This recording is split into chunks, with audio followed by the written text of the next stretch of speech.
Too many of us believed our mothers' biographies of hardship. Too many of our mothers try to make their story our story, but that's a gift we refuse to accept. Our sixth $50,000 Gift of Freedom winner wrote in her poem entitled Girl. She knows better than to ask for whatever it is she's wanting. We would give her another story if we could. Now we are grown women in a car on our way to somewhere else. Tonight we are here to celebrate a different ending for that girl. With AROHO, that girl travels with us. The Gift of Freedom puts us all together in that car. But it is she who chooses the destination, because now she is a woman who embraces the truth that she is not only the main character, but the narrator of her story. And now it is she who invites us along by telling women's urgent stories in poetry that is both stunning and accessible. For the Gift of Freedom, AROHO searches for work that moves us and that takes risks.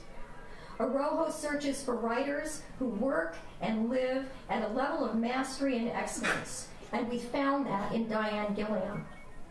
Ladies and gentlemen, it is my deepest delight to introduce you to the winner of A Room of Her Own's sixth Gift of Freedom, Diane Gilliam.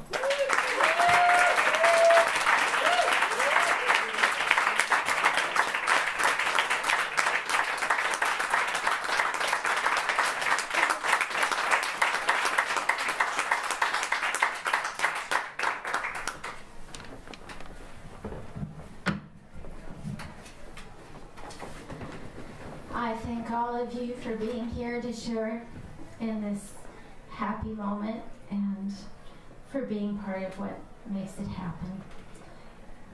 When I started on the path that brought me here, what I hoped for was from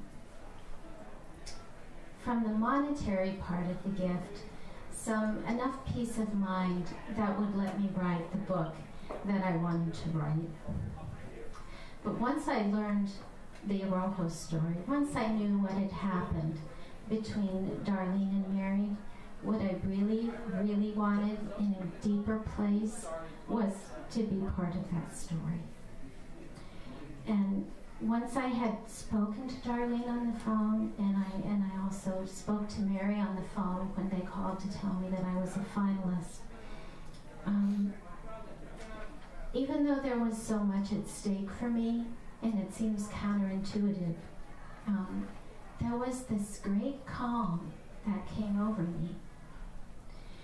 And I didn't know what would happen for me, but I trusted that my work was in good hands, and that no matter what the answer was for me, that only right things could happen out of what they started. And I thought much less about being safe, and I got all lit up at the possibility that I might really get to live my writing life after all. And I got the call, and I'm still all lit up. There is something that is even better than being a winner, and that is to be the recipient of a gift. Because a winner is one person, but a person who receives a gift enters into a circle of reciprocity where the gift lives and it moves and it blesses everyone that it passes through. Can I get an amen on that? Amen. So I'm going to read you a poem. Be my first offering to the circle. This poem is called Where I'm From, and it's written after a poem by Georgella Lyon, who's a Kentucky poet and my dear friend.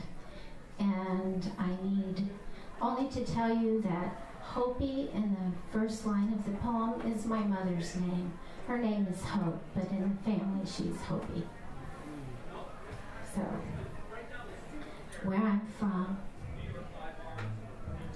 I am from Hopi and Odell, from Rumi's anteroom of souls, some kind of late-night wedding chapel where, as my parents married, my soul stood up at the sweetness of their faces. Yes, I said, I will. I do. I am from sweet Jesus glowing honey brown on the back wall of the church, and my mother's cousin Darlene leading song service up front, her arms waving like a drum major's. I'm redeemed, by love divine, by love divine. Glory, glory, Christ is mine, Christ is mine. The man singing the echo part, and the sun pouring in all the while. I am from the uncool table of girls who polished rocks, made up songs in little notebooks, and spoke in the language of the once and future king. From learning to say grandma instead of mama, and to not tell about the poke Daddy pulled from the side of the road for supper. I'm from the time I asked Lori Grinstead of the smooth hair and matching clothes a question about English class, and Nancy Grimm informed me. Were you talking to her? I'm from watching my sister-in-law to learn what to wear. I'm from 10 years of graduate school and always only one right answer for every 25 students. From the full professor who said to me as I sat in his office 8 months gone, shame, I was having babies instead of books. And from my girls who birth me every day into this world. I'm from heart attacks and strokes, from Daddy playing his guitar and whispering hope to Uncle Ted at 3 a.m. in the Morrow County Hospital, and from my cousin Debbie, who punched out the nurse that tried to stop him. I'm from the man who took off his hat when I cried in the elevator in St. Joe's, and from the woman who prayed with my mother in the bathroom at Walmart the 4th day after chemo. I am from the same waiting room as you, the one where God said, who will go?